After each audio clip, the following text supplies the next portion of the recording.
தஞ்சாவூர் மாவட்டம் திருவிடைமருதூர் அருகே அரசு பேருந்து லாரி நேருக்கு நேர் மோதி விபத்து ஏற்பட்டதில் 20 பயணிகள் படுகாயமடைந்திருக்கின்றனர். இதுகுறித்தான அண்மை செய்தியை தற்போது பார்த்து வருகிறோம். இதுகுறித்தான மேலும் விவரங்களை வழங்குவதற்காக எமது செய்தியாளர் சரவணன் இணைப்பில் இணைகிறார். சரவணன், வணக்கம். இதுகுறித்தான விவரங்கள்.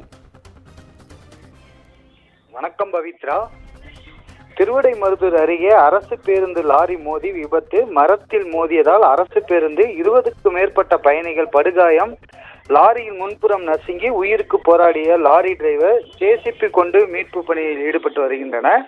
தஞ்சாவூர் மாவட்டம் திருவிடைமருதூர் அருகே உள்ள கோவிந்தபுரம் மெயின் ரோட்டில் இன்று மதியம் கும்பகோணத்திலிருந்து மயிலாடுதுறையை நோக்கி அரசு பேருந்து சென்று கொண்டிருந்த போது இதில் 50க்கும் மேற்பட்ட பயணிகள் பயணித்தனர். ஆடுதுறையிலிருந்து விறகு ஏற்றி கொண்டு வந்த லாரி வருவதை பார்த்த அரசு பஸ் டிரைவர் தடுமாறி இடது பக்கம் இருபுறமும் சாலையோரம் இருந்த மரத்தில் மோதியதால் எதிரே வந்த லாரியும் பஸ்ஸின் பின்புறத்தில் மோதியதால் இந்த பஸ்ஸின் பின்புறம் அமைந்திருந்த பயணிகள் பலரும் படுகாயம் அடைந்திருந்தனர். அலறல் சத்தம் கேட்ட பின்னர் முன்புறம் நசுங்கியதால் டிரைவர் படுகாயத்துடன் உள்ள சிக்கிக் கொண்டார். உயிருக்கு போராடியதால் தகவல் அறிந்து வந்த திருவிடைமருதூர் போலீசார் மற்றும் தீயணைப்பு துறையினர் விரைவாக வந்து மீட்பு நடவடிக்கை ஈடுபட்டு வருகின்றனர்.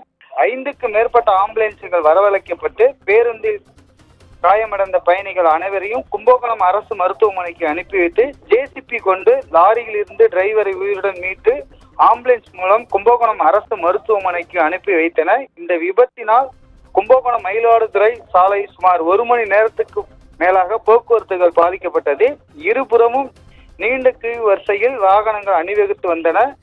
நின்ற பேருந்துகள் பயணிகள் பொறுத்து அனைத்தும் சிதறி கலந்தது. பைத்ரா. கூடுதல் விவரங்களுக்கு நன்றி சரவணன்.